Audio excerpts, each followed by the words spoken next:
Hello everybody, welcome to the fishing town of Whitby. Now this small fishing town is historic for many different reasons. One of the main reasons, and of course, is of Bram Stoker, the famous writer that created one of the best gothic and horror novels that we know of in the form of Dracula. Now, as we know, Dracula has become an iconic figure in the world of gothic horror. And at the minute, I'm standing at the bottom of the historic Whitby steps. There's 199 steps. Now, these steps were the things that inspired, or were one of the inspirations for Bram Stoker to create the book Dracula. There's 199 of them. They take you all the way up to the Abbey, and the Abbey is a historical building as well, which I'm going to venture into and show you a bit of a mini tour. But I'm excited, I hope you're excited, and let's get the show on the road.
successfully climbing the steps up to the Abbey, all 199.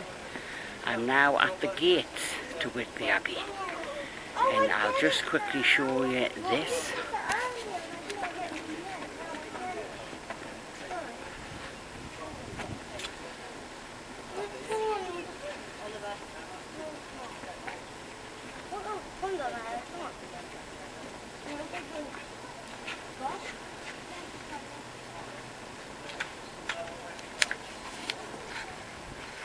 So there we go, St. Hilt's Monastery, an old, very traditional Edwardian building with lots of history, lots of backstory,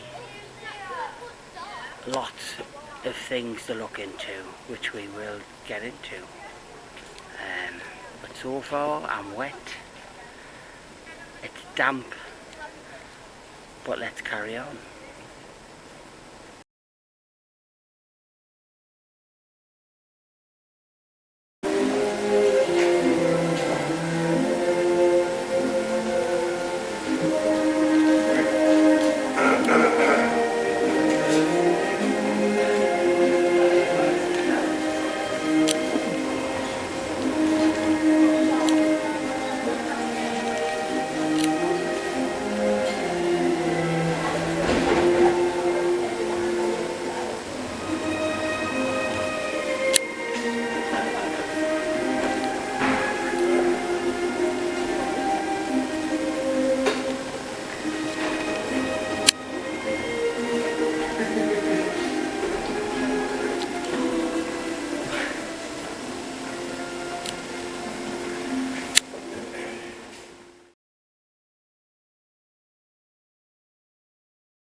So what I'm now about to do is go into the ruins of the Abbey and listen to a few ghost stories by a historian who is in the traditional Victorian era clothing, and he's going to tell me some interesting stuff about Whitby, about the Abbey and its history. Iron bed, with a mattress and a bolster and a blue check counterpane over the top of it. There's nothing else in the room. Except there was something. Something that made Mr. Thompson close the door again as quickly and as quietly as he could. Because lying there on the bed was someone. Not something. That was obvious because of the shape of the head on the bolster, but it was covered over with the blue check counterpane. The head was covered over, and no one lies with covered head except a dead person. But this person wasn't quite truly dead, because it quivered and it shook. Now, what was there to be done? Mr. Thompson was leaning against the windowsill from what he had seen. Well, first things first, lock the room back up again. That was the most important thing. But he shook himself for a moment. Maybe he had just made a mistake. Maybe there was someone staying in the room, and maybe they had just been dead asleep. So he listened to the door for a moment. There was no breathing. There was only silence. So he slotted the key back into the lock, and as it made a sound answered it from the other side. There was a padded footfall from within, and a rattle of something, and another footfall getting closer and closer towards the door. Well, Mr. Thompson locked the door, and like a rabbit, he bolted for his own room. He locked that too for good measure. Quite what good that would do, whether locks and doors might hold back whatever he thought he had seen. Now, there was a further problem. Mr. Thompson had promised he was going to stay another full week at the property. And yet, do you really wish to stay somewhere with an inmate like that? So, what was to be done? But he reasoned through it. The Betses who owned the inn, either they knew about this occupant and it had done no harm so far, or else they didn't know at all about it, so clearly it had done no harm, or they knew enough to keep the door locked. So clearly there was no danger.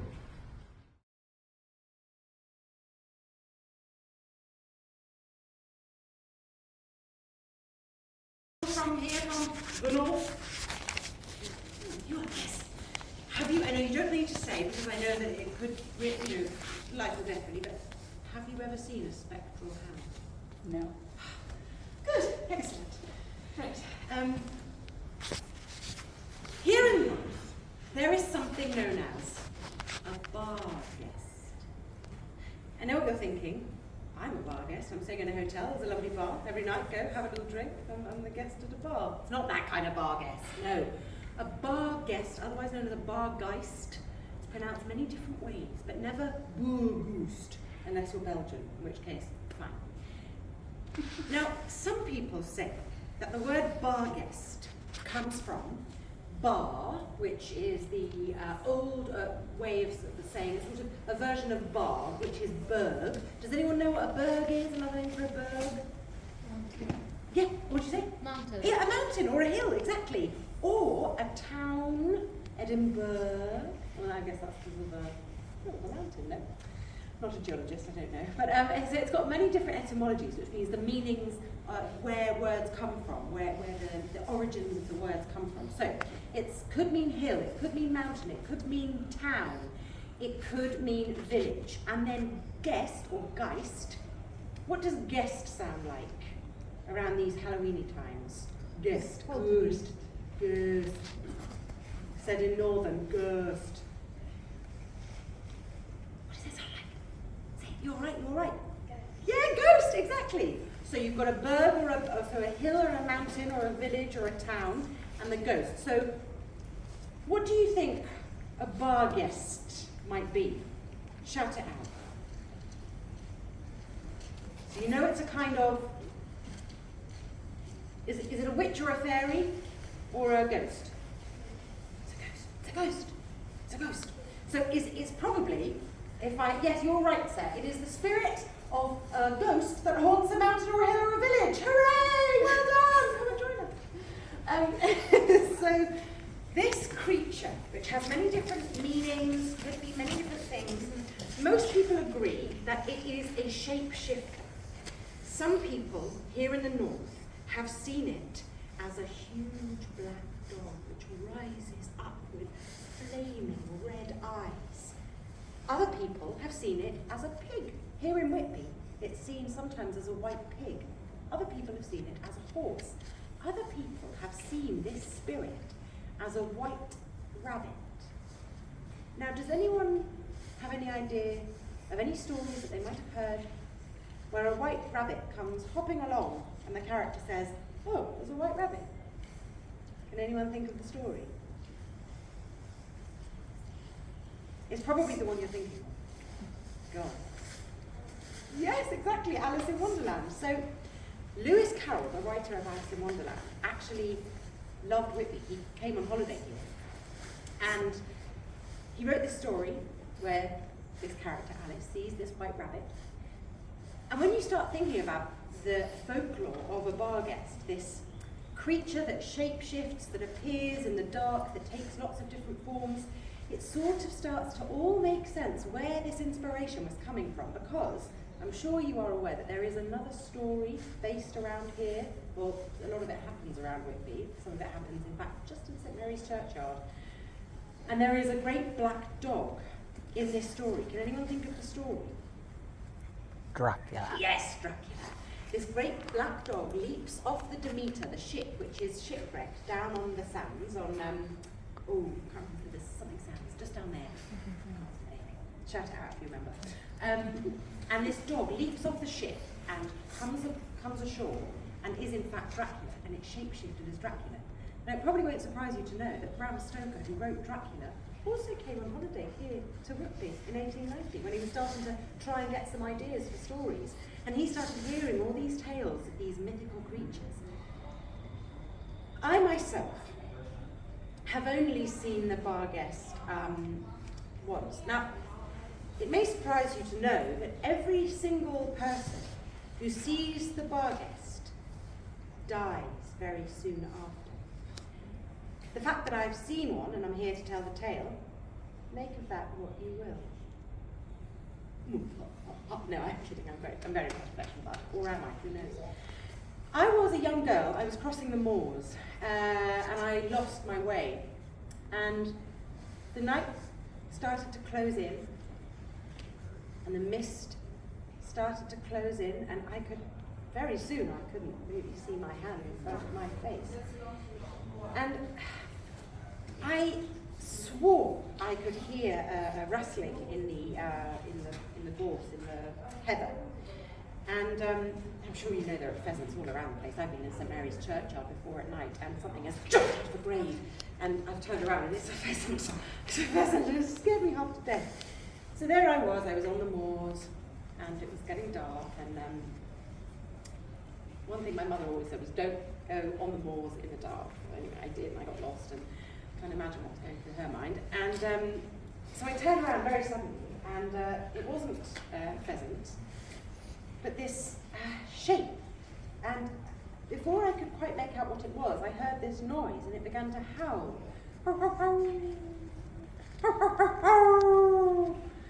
And to be quite honest, at first I thought it was just my brother playing a joke. So I said, "Oh, they're very funny, John. Har, har, har, har, to you too." There's just something about the silence that followed, and I knew that it wasn't my brother. My brother was always been a goody two-shoes. He would never go out into the moors when Mother told him not to. So I started to walk a little quicker, where I could see some light. I think maybe it was a carriage making its way across one of the tracks of the moors. And so I carried on and carried on, and as I said, the howl had been here, and as I carried on, suddenly, in front of me, a great howl happened again. So I closed my eyes, and I said, "Whoever you are, I will not look at you, because I know that if I look into the eyes of the bar guest, I will very soon be dead." And I opened my eyes, and there was nothing there. It had gone. Oh, thank goodness. It was later than I thought, and I could see just across the line on the horizon where the sky and the earth had joined together. There came that bright line, and I thought, the sun is rising, the dawn is breaking, and I will be safe. So I ran to an inn which had made itself visible to me across the moors as the light came, and I banged on the door. I said, let me in, I have very nearly seen the bar guest. And everyone around here knows what a bar guest is. And so the shutters were unbolted, clank, clink, clonk, the door was opened, and the innkeeper said, "What are you doing out here on the moors on your own?" I said, I'm so sorry, I swear I shall never do what my mother told me not to do. I'm very sorry, I got lost, but I need to come in. I am frozen half to death. Would you let me in? And the innkeeper let me in and sat me down and put the fire on, and I was soon very warm. But as I was there, some 10 minutes or so, there came another banging on the door. Let me in, I have seen a bar ghost. So, oh my gosh, someone else was on the moors and they've seen the same thing. So the innkeeper went and opened the door and said, well, this must be the night of the bar ghost. My goodness, in you come. And the innkeeper, who had been up all night seeing to everything, said, I must go to bed, but would you just make sure that the fire keeps burning and keep each other companies and you can tell each other stories and all will be well. So the innkeeper went off up to bed, and I was sat there warming up by the fire, and this other visitor came in and sat down by the fire, and eventually, I was so tired I started to doze. I wasn't entirely asleep, but being alone with a stranger makes me a bit nervous, so I had one eye slightly open.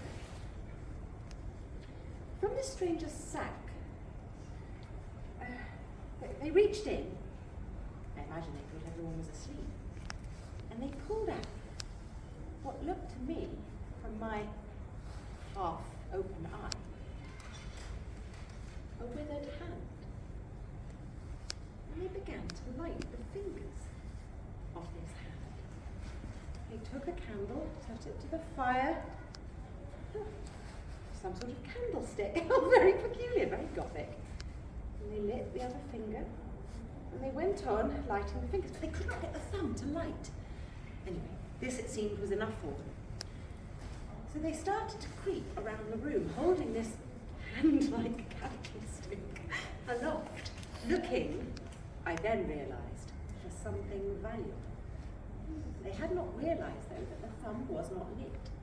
And as soon as I saw this stranger reach onto the mantelpiece and pick out a very, very expensive-looking candlestick, I woke up and I shouted, "Thief! Thief!" And I ran into the kitchen and I took up a pail of milk, because it is known that only milk can extinguish the flames of a hand of glory. And I dashed the flames of the candlestick with this milk, and the innkeeper woke up, and they came running down the stairs, and the thief was apprehended, and I was, my praises were sung, and I was said I could come and stay at the inn whenever I liked. And there was one thing that I asked of the innkeeper, was that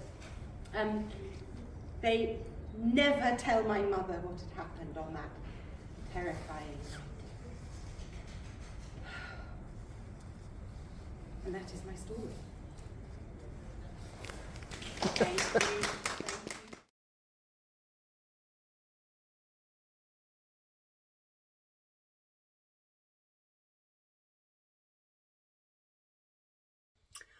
Well, that was day one here at Whitby. We went up to the Abbey, we climbed the 199 steps, we went throughout the Abbey Museum. We got to see the Abbey itself, got to hear a few ghost stories. So what can we say? It was one hell of an experience. And that's what Whitby is all about. Day 2, it's time for the Bram Stoker Dracula experience. Now this is all about Bram Stoker. It is his history. It is the story of his inspiration when he came to Whitby and how he was inspired to write the book Dracula, which, as we know, has spawned probably the greatest vampire of all time, Dracula himself, who has went on to star in multiple movies, multiple franchises, including my favourite film, one of my favourite films, Bram Stoker's Dracula by Francis Ford Coppola. So buckle your seats, because we're heading to the Dracula experience.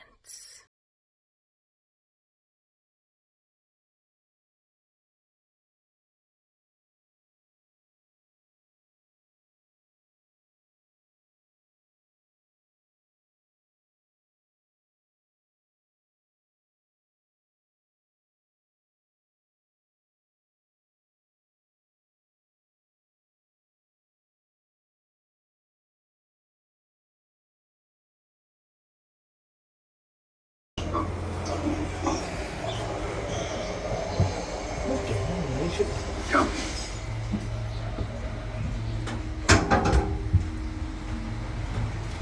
Welcome, foolish mortals, to the Dracula experience. Look carefully. Do not run. To run. The chase. Do not stop too long. I'm not gonna help you. The chase is over. Touch nothing. Touch nobody in here. And nothing will touch you. Much of the Dracula story takes place here in Whitby. But first, Transylvania.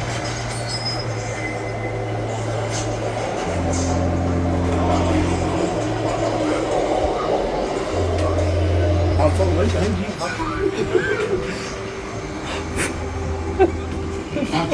I don't want to record us. After traveling to Castle Dracula in Transylvania, Jonathan Harker is held prisoner by the hypnotic charms of Dracula's female vampires. Meanwhile, Dracula plots to take over the soul of Jonathan's fiancée, Mina.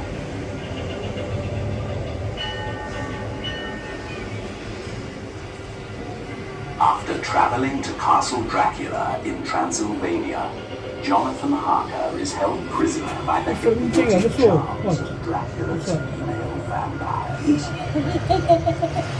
Meanwhile, Dracula wants to take over the soul of Jonathan's fiancée, while the wretched Renfuck Dracula waits for his master in a lunatic asylum, eating spiders and flies. Dracula's ship, the Demeter, is driven northwards by a storm which came from Dracula wants to take over the soul. The ship is wrecked on Tate Hill Sands under the shadow of Whitby Abbey. The crew are all dead, including the captain, who with his broken neck and head swaying was lashed to the ship's rear. Dracula leaps ashore in the form of a huge black dog. For centuries, Whitby folk lived in the fear of a huge black dog with red eyes, known as the Bargeist Crown.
boy.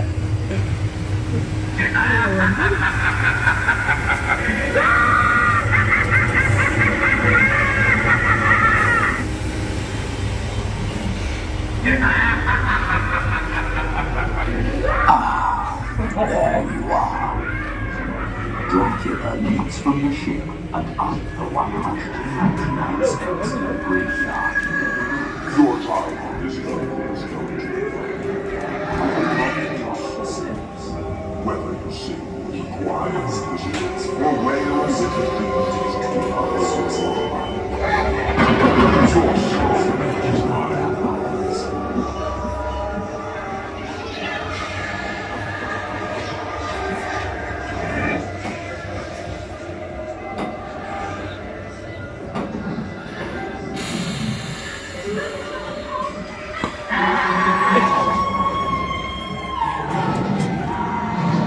Your time on this earth has come to an end. I have come here. Whether you sing quiet or wail with the demons of the underworld, your soul is mine. Ooh, spiders on the floor. Lucy's friends and Dr. Van Helsing tried desperately to bring her back using a new technique, a blood transfusion. To no avail. Lucy retires to her coffin, neither dead nor alive. Undead. Dracula is now pursued relentlessly by Van Helsing, Jonathan Harker. Oh shit! Jesus, man.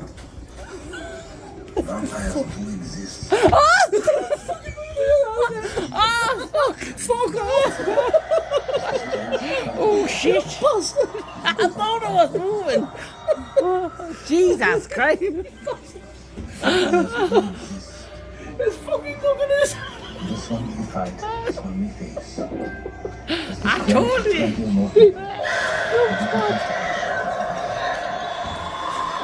God, he's still staring. Lucy retires to her coffin, neither dead nor alive. Undead. Dracula is now pursued relentlessly by Van Helsing, Jonathan Harker.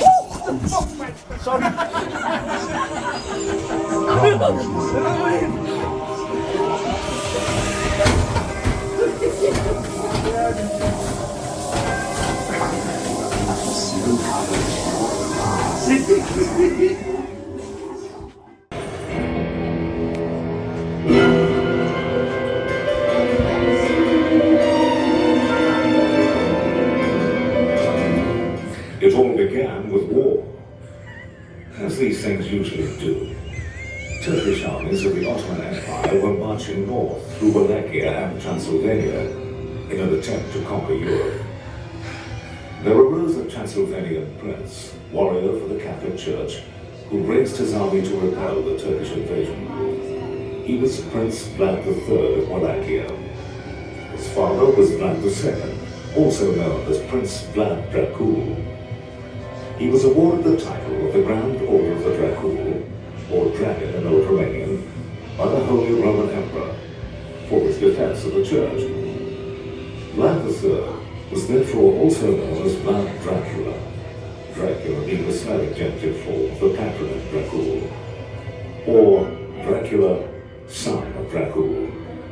He was born in Sigizwara in Transylvania in 1431. Transylvania translates to land beyond the forest. His birthhouse still exists, and a sign of a dragon hangs outside to this day. This plaque is on the house. After the brutal murder of his father and brother, he became voivode or ruler.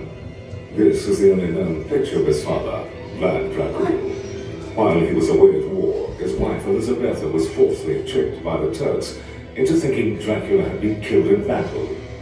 In her grief, she threw herself off the castle battlements to her death in the river Arches below. It is still known as the River of the Princess to this day. These two events enraged Vlad, and he renounced the church and went on a rampage of murder and impalement of the Turks, but also on the boyars or local nobleman, who he thought had betrayed him. He invited all these nobles to a feast at his headquarters in his capital of Targa Vista. And when they were done eating and drinking, he had them impaled. He spared the fittest, though, to provide slave labor to build his new castle at Poenari. These ruins are all that are left of his fortress stronghold at Poenari. He never lived at Castle Bran, which is the more elegant castle, often portrayed as his. On another occasion, he invited the poor, sick, and criminals to a banquet in a newly built wooden hall. After the feast, he set fire to the building, killing all. A party of Turkish negotiators refused to remove their turbans in his presence, so he had the turbans nailed to their heads. His preferred punishment, however, was impalement. He is thought to have impaled 100,000 people during his reign. He would sit amongst the impaled to eat his food and drink their blood. This earned him the nickname Vlad the Impaler, or Vlad Tepes in Romanian, though this name was never used to his face. This was too much for the Turkish Sultan Mehmed II, and he marched his 100,000-strong army on Vlad's capital, Targa Vista. However, he turned his forces back in revulsion at the sight of 23,844 rotting Turkish corpses in a forest of the impaled. Vlad had them counted as they were impaled. But Vlad's luck would not last forever. He was finally killed in a Turkish ambush in 1476, outside Bucharest. His body was taken to the monastery on the island of Snagov, where it was buried under the altar, although his head is reported to have been sent to the Sultan. In 1931, the Romanian government exhumed the grave. The grave was empty. Where is Dracula? 400 years later, Bram Stoker, born in Dublin, Ireland, became a London theatre manager to a famous actor, Henry Irving, at the Lyceum. He was also an aspiring author. After writing several unsuccessful books, he took his family on holiday in the Yorkshire seaside town of Whitby, staying at a house in Royal Crescent on the West Cliff. His landlady, Fanny Harker, would lend her name to one of the book's main characters, Jonathan Harker. While looking over the harbour one day, he could see Tate Hill Sands, the site of a wreck of a Russian ship some years earlier. This gave him an idea for a new book he'd been researching called The Undead, with the main character, a Count Vampire. Part of his research took place in this very building, and in the room we are now sitting. In 1897, this building was known as the Captain's Reading Rooms. One of the buildings that Bram Stoker visited back in the 1890s is this one on my right. Back in his day, this was the Captain's Reading Room. Captains would anchor their ships in the harbour and row across to these reading rooms to eat, drink, and meet other captains. They could read the London and local papers here and arrange future cargoes. Stoker also did much of his research here, asking the captains and locals about folklore. One of the captains, Captain Smales, becomes the Whitby fisherman, Mr. Swales, who was Dracula's first victim in Whitby. One such tale is of a huge black dog with red eyes known as the Barkheist Hound, which roams Whitby at night. It is rumored that anyone seeing this hound will be dead by morning. The ship and the black dog were integrated into his new story. He read about Prince Vlad Dracula, or Vlad the Impaler in Transylvania, and though he never went there, Vlad would form the basis for his main character, who he now named Count Dracula, a name which would famously enter the English language. Bram Stoker died in 1912 and did not want to be buried. He opted for cremation. 3 chapters of the book take place in Whitby. Captain's Log, the Demeter. Left Varna, bound for England. Ship blown off course by a storm, which came from nowhere. Something strange and frightening on board with us. Crew all dead. I fear I will not be long for this night. The ship enters Whitby Harbour with the captain lashed to the ship's wheel, his broken neck swaying with the wind. It is wrecked on Tathill Sands. A huge black dog was seen to leap off the shipwreck and race up the 199 steps to the graveyard at St. Mary's Church near the ruins of Whitby Abbey. Lucy Westenra and Mina Murray were staying at the house in the Crescent, now East Crescent. Under a hypnotic trance, Lucy has dawned from her bed and outside along North Terrace and past the Royal Hotel to the top of Westcliff. From there, she could look across the harbour to the graveyard of the Abbey opposite on East Cliff. There she saw two red eyes shining from the graveyard. She ran down the cliff, past the fishing cobbles, along Hagger's Gate at the back of this building, and over the bridge crossing the River Esk. She turned left along Church Street, past the marketplace of the Old Town Hall, and above Tathill Sands. Then she continued on Hagger's Cliff, now Henrietta Street, also known as the Haunt of the Barkhouse Town. She raced up the 199 steps to the graveyard and to the grave of a suicide. There she saw a huge black shadow which rose to engulf her. That grotesque face, a phantom. This was her first encounter with Dracula, and it was to seal her doom. Dr. Van Helsing arrives to help our hero, Jonathan Harker, to fight the vampire and prevent his fiancée Mina from also being taken by Dracula. Van Helsing outlines the vampire's powers. He has the strength of 20 men. He can direct the elements, the wind and the fog. He can control the meaner things, the wolf, the bat, and the rat.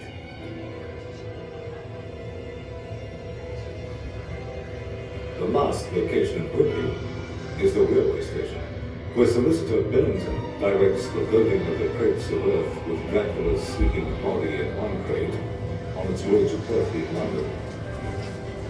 After further events in London, Harker, Arthur, Quincy, and Van Helsing chase Dracula back to Transylvania, where they succeed in cutting Dracula's head from his body.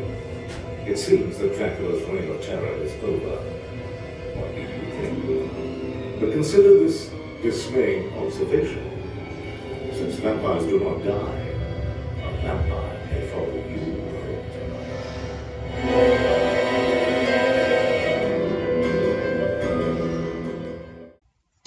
Well, what can I say? I had an amazing time in the fishing village of Whitby, here up in the northeast of England, not far from myself. If you love your gothic horror, if you love your mystery, if you love history, Whitby is the perfect place to come. It is such a quirky, beautiful place. And the Dracula experience is something that I have fully enjoyed, fully glad I could share it with you. My favourite part, though, I have to admit, was going up to the Abbey and listening to some amazing ghost stories and taking in just the sheer beauty of that historic monument building. I'll definitely be back.